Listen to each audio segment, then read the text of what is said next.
Alrighty, I think that we are good to go. But again, everyone, hello and welcome to, again, our fourth program on our Day to Confront Racism.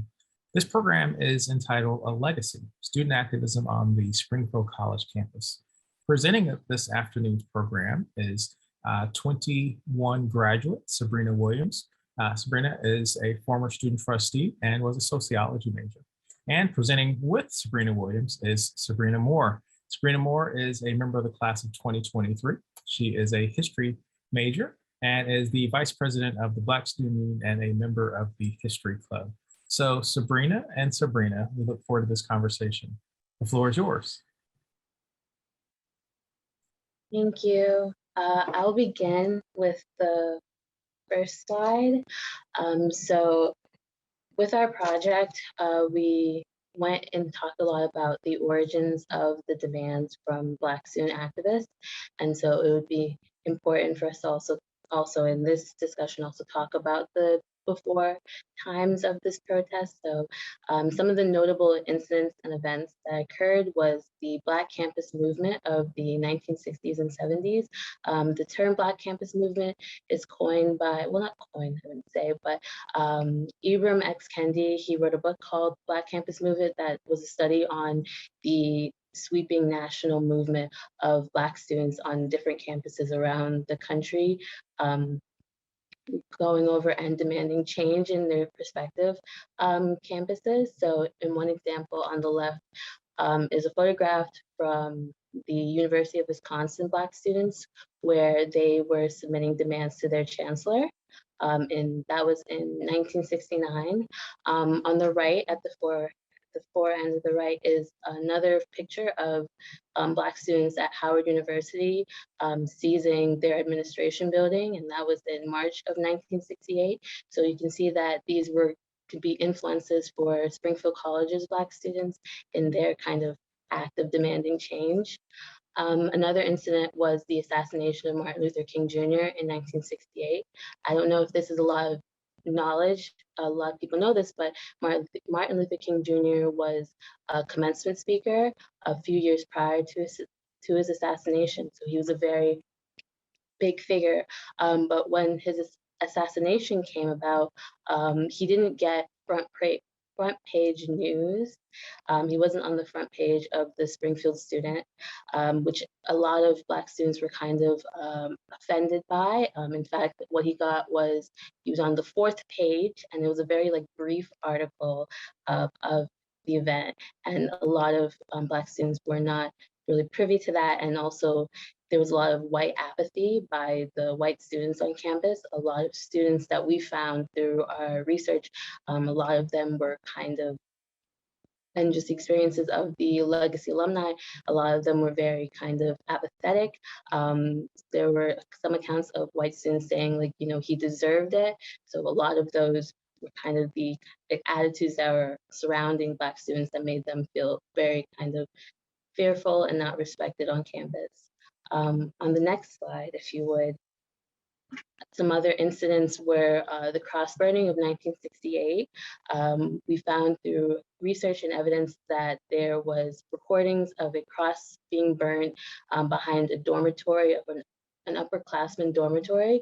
You don't know exactly which one. I think they stated it was international or alumni, but obviously, and the picture on the right is not the actual photo evidence of it, but I wanted to still present it in a way to show just kind of what Black students on campus were experiencing at the time, and how, even in a place where they should feel very safe and protected, which is their dorm, they weren't feeling that.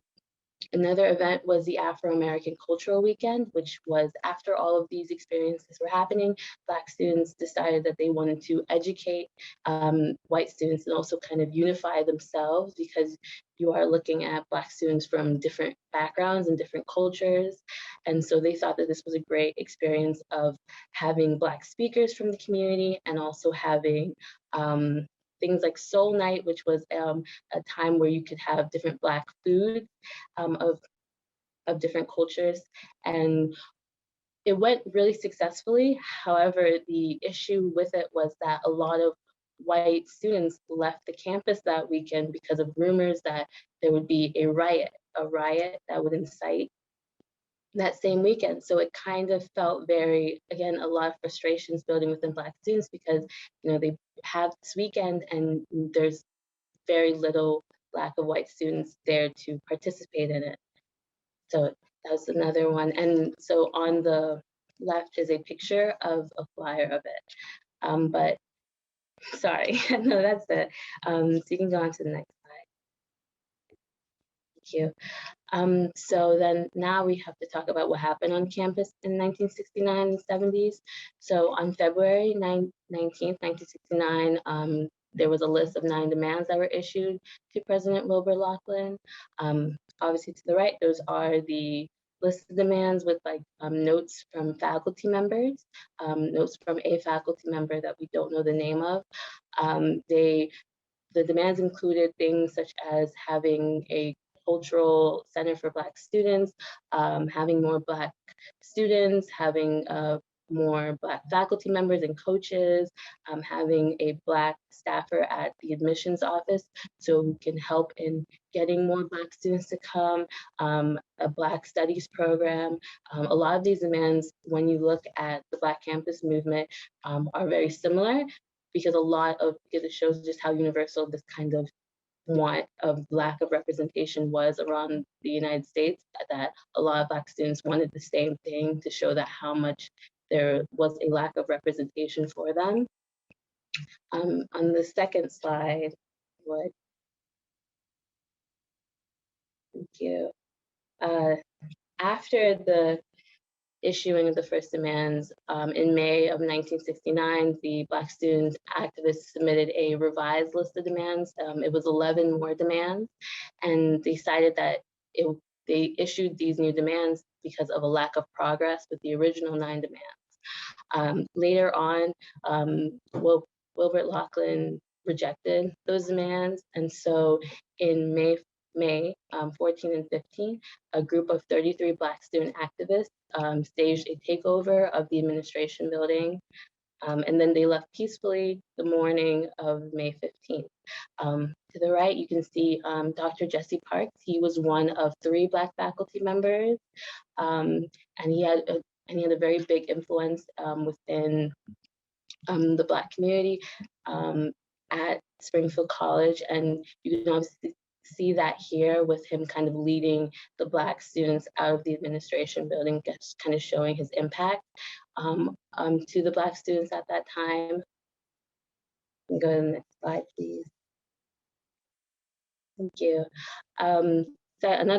What happened was that after that, there was the students that sat in the administration building, they were placed on a strict probation. That probation included 300 hours of community service. It was unpaid community service, and they had to complete it before they could come back to campus. That caused a lot of frustration and tension between in the administration and the students.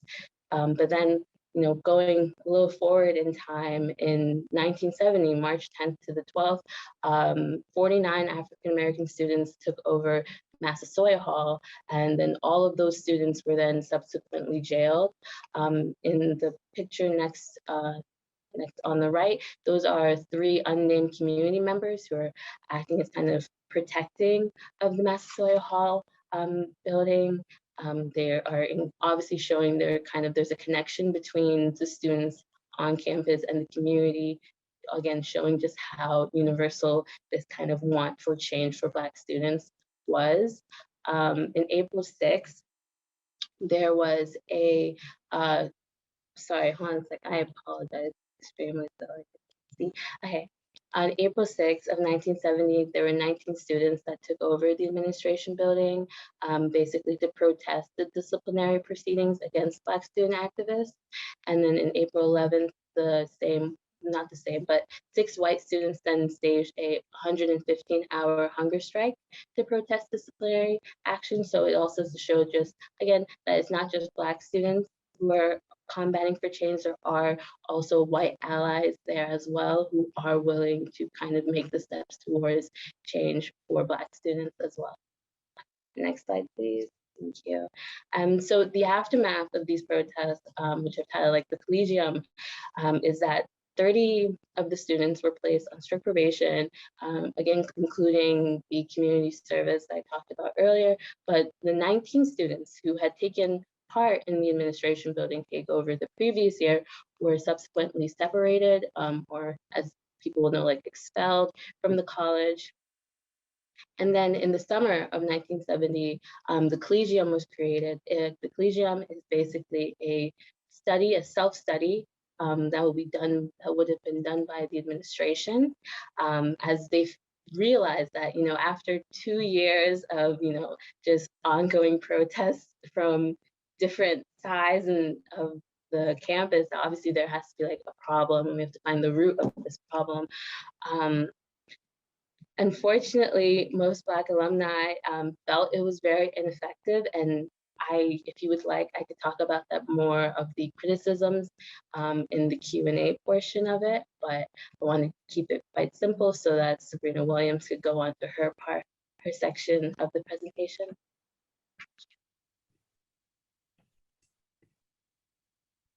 So 20 years later, essentially we have a similar situation here on campus. So in 2020, it was a very frustrating year for the Black community all across the country and the world. On Monday, June 1st, 2020, Springfield College released a statement, like many schools during this summer, where they introduced their series known as the Conversations on Race that would take place throughout the summer and mostly in the months of June and July. And the final sentence in the email read, "Racism, bigotry, and violence have no place at Springfield College. We may not be able to eradicate hatred, bigotry, and injustice, but we cannot stay silent and not act. Our mission directs us to lead in services to others, all others." So 2020 was a very frustrating and tough time for the Black students at the Springfield College campus, just having to deal with consistent murders back to back, protests and rallies, and so many questions from their white allies and accomplices trying to figure out what they can do to support them. How can they learn more? How can they support them the way that they can? And it really started a conversation on how do we support you? What do you really need? So we had these conversations in June. The first one took place on June 2nd, 2020. However, after a few of these conversations, students found that they were consistently sharing the same stories where they would share their traumas. And a lot of them felt as though they weren't being supported because they just wanted to know like what was going to happen aside from these conversations to show support. Like we needed backing, like some sort of policy or some sort of tangible change that was going to be visible on campus for them as well. So on the left-hand side, you have the original 9 demands from the years of 69 and 70. And on the right-hand side, you have the 6 demands that we students of color on Springfield College campus created in 2020 over the summer. And there's a lot of shocking similarities. We're essentially asking for some of the same things. And this is a 50-year difference. So the fact that there's so many things that were consistent was very disappointing to us, that we had to essentially ask for the demands of 69 and 70 to have some follow through so that we could see this. I'll just leave this up on the screen for a few seconds so you can take the time to read a little bit more about each of them.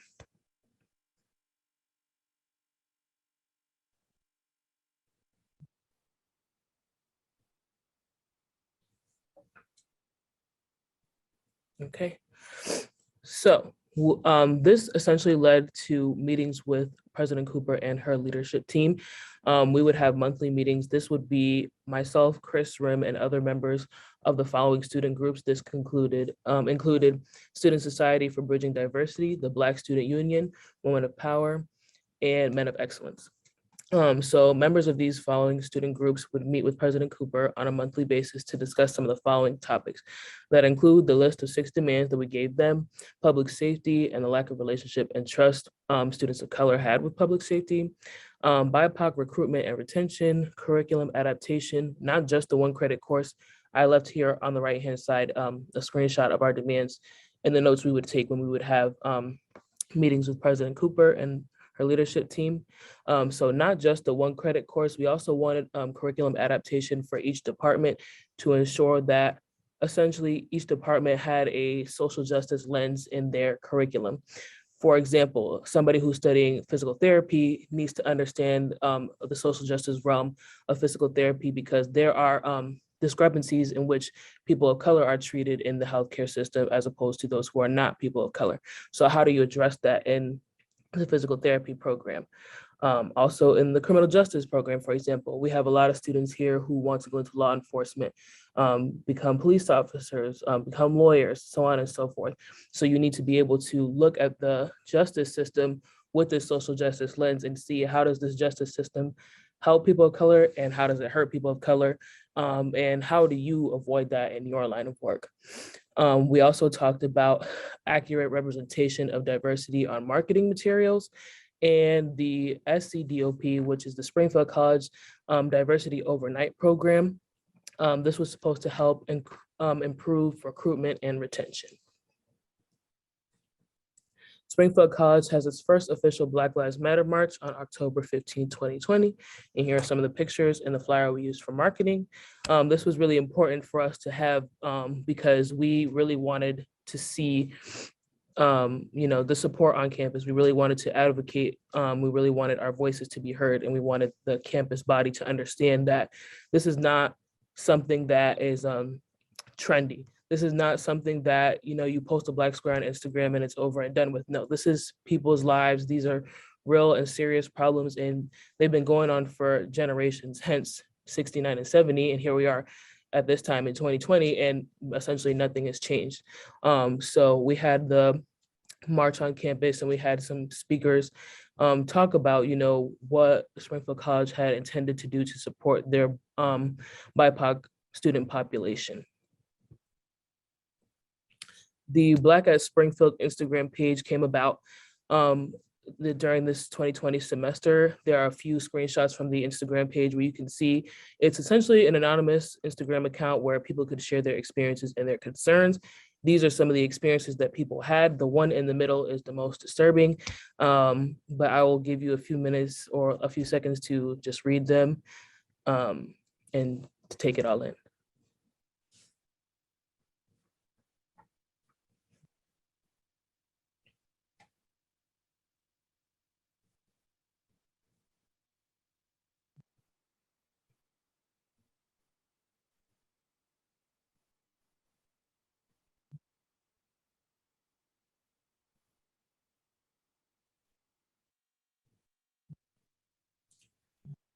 Okay, hopefully that was enough time for you to read it. If it wasn't, the handle is at the bottom in the middle screenshot, Black at Springfield College, where you can see that and some of the other posts if you're interested in reading more about them. After the Black at Springfield College page came out, the Conservatives at SC page came and was essentially the same thing. It was similar in the fact that, like Black at Springfield, it was supposed to be an anonymous account where people would share their concerns and their experiences. However, this page kind of took a turn as the creators used this platform to target people who identified as political, as well as target the student groups who are working towards equity on campus. There are a few posts that I didn't put on here that were targeted towards Women of Power, Student Society for Bridging Diversity, the Black Student Union, and I think Men of Excellence was left out of it. But essentially those student groups that work together to create these demands. You can take a couple of seconds to read these if you want. Essentially, this talks about what their page is about. They talk about diversity of thought, and they also address how they felt as though the 1 credit course and the zero tolerance hate speech policy were just absurd requests. So I'll just give a few seconds for people to read that if they wish.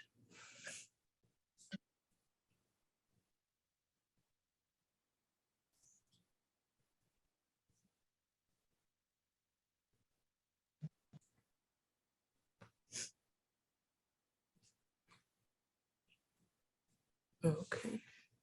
So were the demands ever met? We are fortunate enough to say that this time around the demands were met by President Cooper and her leadership team, but that doesn't mean that this is over. If anything, it means that this is just the beginning and there's still a lot of work that needs to be done on campus. There is still plenty of stuff that we can do to support our BIPOC students on campus. So really, this is just the beginning of, a long-term fight for equity and justice on campus. And I just want to point out that this process was very heavily student engaged. The student groups that I mentioned and the students that I mentioned spent a lot of time outside of class, outside of work, outside of their personal lives, took their time to, focus on these demands, focus on these meetings, prep for these meetings, participate in council meetings, different department meetings. We took a lot of time out of our personal lives to support these programs and to support this change because it's something that we strongly believe in and we care about. But moving forward, I think it would be best to make this more of a equal weight. I think that a lot of the students, or I know for a fact that a lot of the students on campus were very frustrated and tired by the end of this year, this 2020 academic year, simply because they felt as though this weight and this pressure was on their shoulders, and also having to, even though most of us don't know the people that we mentioned earlier, like Ahmaud Arbery, Breonna Taylor, or George Floyd, even though we don't know them personally, that's still something that we had to grieve. That's something that's part of our community that we had to deal with, on top of doing all this work and being a student and working and being an athlete, so on and so forth. And I think one thing that students of color and BIPOC communities in general would like is for it to be 50-50. The work should be 50-50. A lot of students were burnt out. I saw a lot of blood, sweat, tears go into this stuff. And we really do care about it, which is why we dedicated our time to it. But I really just wanted to take that second to, give a shout out to those student activists who really put their time and effort into that. And I know, and I see you and I hear you, and I know that it wasn't easy by any means. And, hopefully for the future, we can find ways to make it easier for you. Okay, so I'll let Sabrina talk about her portion of the project, and then I'll talk about mine after. So this is what we've been working on. So we were working on a grant-funded project by the Council of Independent Colleges, CIC, and it's the Humanities Research for Public Good project. The title of it is When the 60s Came to Springfield, Legacies of Activism and Protest for a College and its City. And kind of the basis for a lot of student researchers in this project was that we had access to Springfield College Civil Rights Oral History Collection, where we listened to the interviews from Black alumni student activists, faculty members, and other alumni. We also had access to documents in the archive that talked about the college's handling of the protests, community reactions, sometimes students, also student reactions as well, everything that was happening on campus. We also, this is more of Sabrina, we did more of this interviewing current students about the 2020 academic year and the March on Alden Street. And all of us worked really closely with the Legacy of Alumni of Color Group and just talking to other community members outside of that. We can go, Sabrina, on your part. My portion specifically focused on interviewing members of the Legacy Alumni of Color Group. That group consists of mostly alumni who participated in these protests and some allies as well, or some people who graduated during that time. I interviewed them as well as community members who participated in the protest during that time. And I also transcribed a lot of the previous interviews that had already been recorded. I met with student groups on campus and got to hear their perspectives on what they hope for in the future, as well as their activism on campus as well.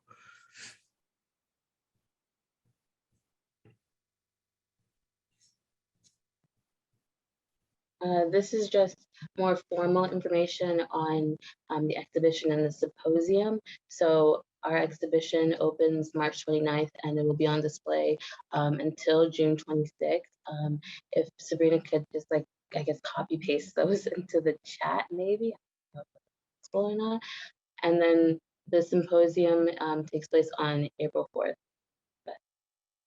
Yeah, and it's in person or online, and it requires registration. I'm pretty sure it should be free for community members in Springfield and also staff and students at Springfield College. We'll find a way to get this information to Calvin's office and the school as well, so that you can have information to this and have these links. But that concludes our presentation. We do want to give a special thank you to Jeff Monceau, Professor Ian Delahanty, Chris Rim, the student activists, the student researchers, and the Legacy Alumni of Color Group. Thank you so much for putting this project together and for having us be a part of it. It was really special project for me, I'll say. And we just really appreciate the time we were able to put into this. Thank you so much, Sabrina Williams. Thank you so much, Sabrina Moore. That was absolutely fantastic. What we're going to do now is, that was a lot to digest. So we're going to give you an opportunity to put any comments or questions you may have in the chat, or we ask you to use the Q&A feature. And as you're doing so, I'll get us started with a question. So to both Sabrinas, this fall, our faculty and staff had an opportunity to read Black Fatigue, and it spoke specifically about the fatigue that individuals of color experience in the workforce. But we also heard from you all that this same level of fatigue has occurred within our students as they are dealing with the racialized trauma that's going on around the world around them, as well as responding to a number of questions from individuals that would like to see themselves as being allies and or accomplices, as you all said. What do you think that the college can do to help students deal with Black fatigue? I think that one of the first things, I think Sabrina talked about as well, was again like the 50-50 or even just like 60-40, because these are like students. Some of them are kind of only 18. They're not even like 20 years old. They haven't even lived like 2 decades yet. They just like left their parents' house for the first time.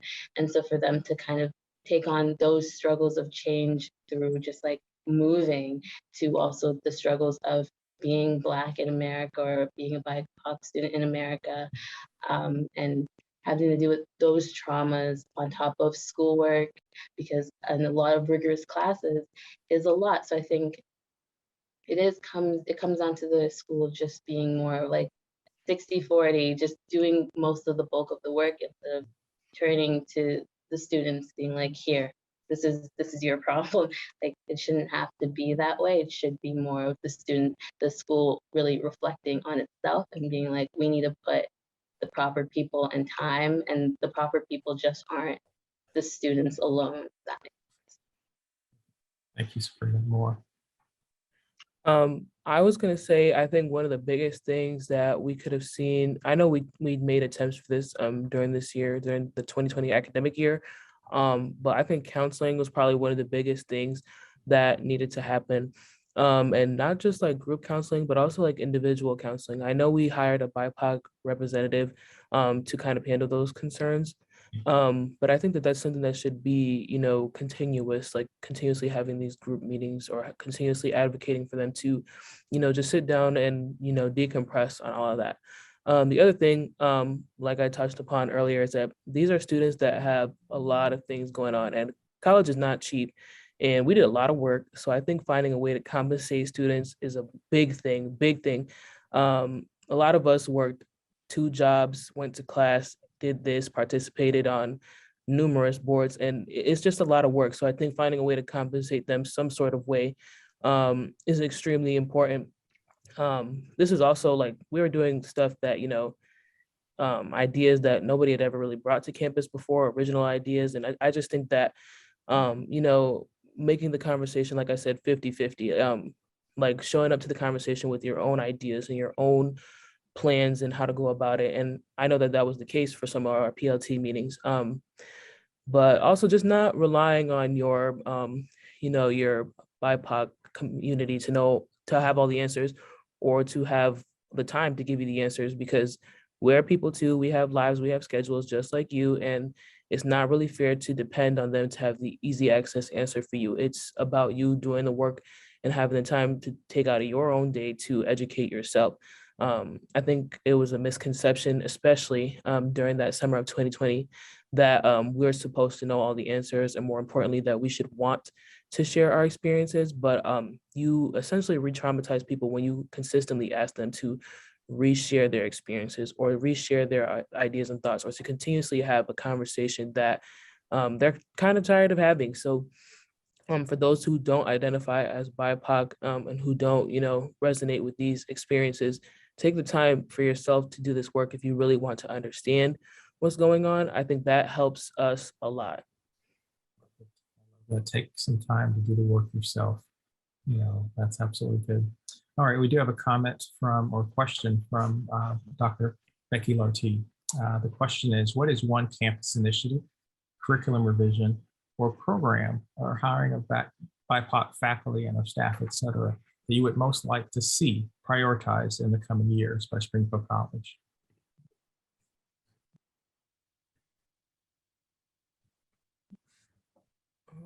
Could you repeat that? I'm sorry, I don't see that question Yeah, on it's in my the end. chat feature. So if you look in the chat, Okay. it's what is one campus initiative, curriculum revision, or programming idea, or hiring of BIPOC faculty and staff, et cetera, that you would most like to see prioritized in the coming year by Springfield College?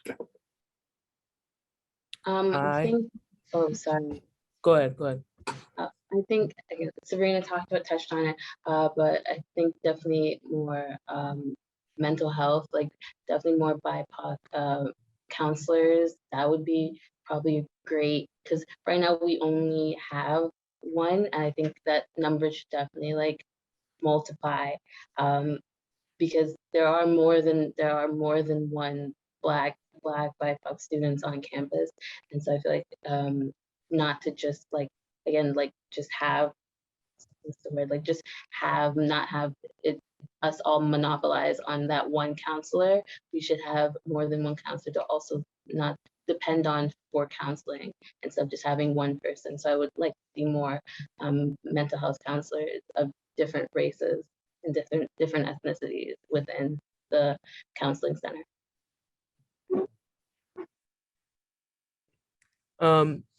Something that I think would be important in regards to hiring faculty and staff is more representation for people who don't speak English as their first language. I have a few friends and peers and classmates who find it very difficult to get certain resources on campus because they don't speak English as their first language, or their families don't know English.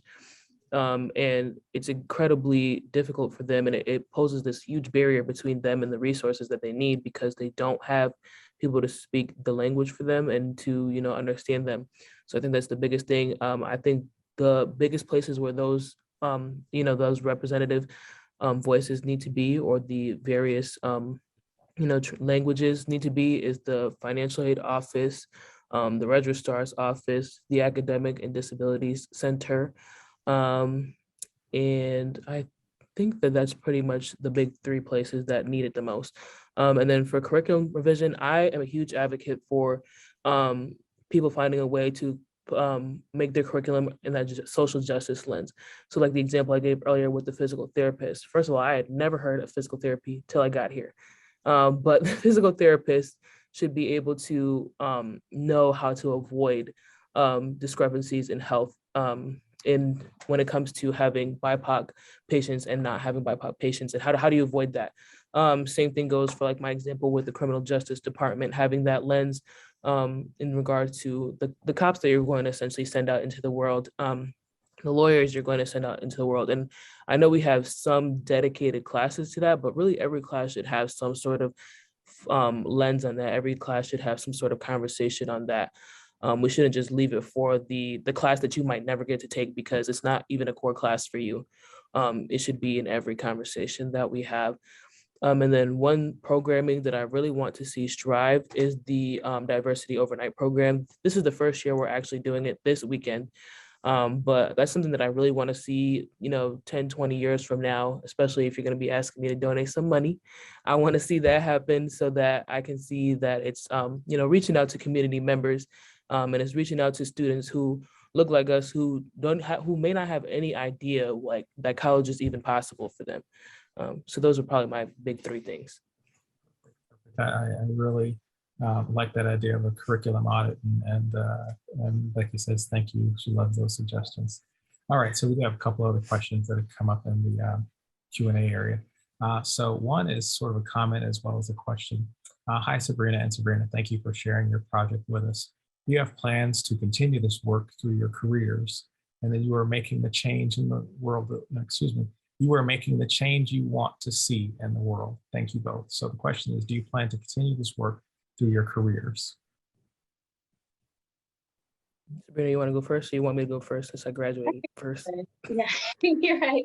No, I can go first. I want to say yes. I feel like for a long time when I was in high school, I was a part of a lot of social justice organizations. When I was in high school, I was part of the YWCA, which was a nonprofit social justice organization geared toward women of color. And so I kind of always find myself being very like attracted towards groups and organizations that are focused on helping BIPOC people of color and things of that nature. And my career journey, I guess, path was mainly working on like public history and doing museum studies and museum related things. So I think what made this project really amazing was just kind of, this was my first experience of researching with the goal being to present this information to the public and having them learn so much history geared towards social justice and the types of change that can happen and the people who can create those types of change. So hopefully if I end up, working in museums, that is something I can continue to do and really present that type of things to the public in a way of just educating them on how far and how we've progressed in terms of change and achievement towards like diversity and equality. Thank you.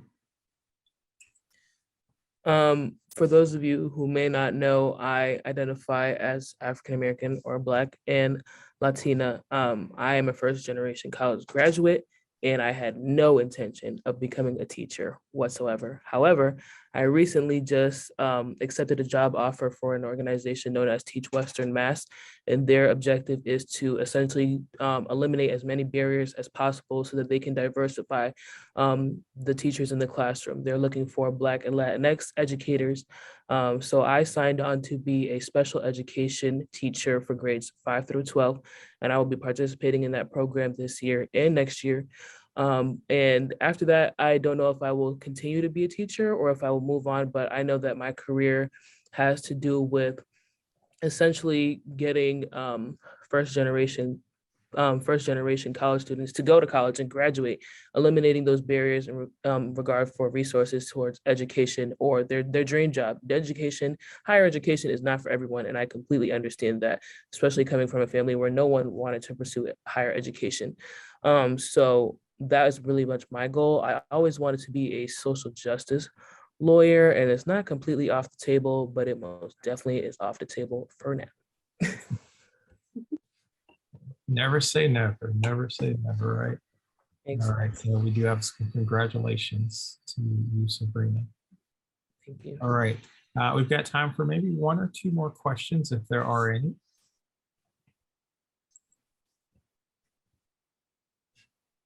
Not, I will again say thank you so much to Sabrina Williams and to Sabrina Moore for this conversation as we explore student activism on campus. You've given us a lot to listen to, a lot to think about. I also understand that an email will be going out to the campus community shortly within the next week or so in reference to the CIC project and how to get additional information and or how to attend. So that information is forthcoming. But again, Sabrina Williams and Sabrina Moore, thank you so much for your time this evening. For all those that are participating in our Data Confront Racism, thank you so much. This was our second annual Data Confront Racism event, and it is not over yet. This evening, we are going to have about 20 students, leaders across campus attend a dinner with community members at the president's home so that we can hear from the community members' journey through leadership. So the day continues. So thank you so much to everyone. And thank you so much to our Legacy alumni for all that you have done to help to make today possible. All right, good afternoon, everyone. Have a great evening.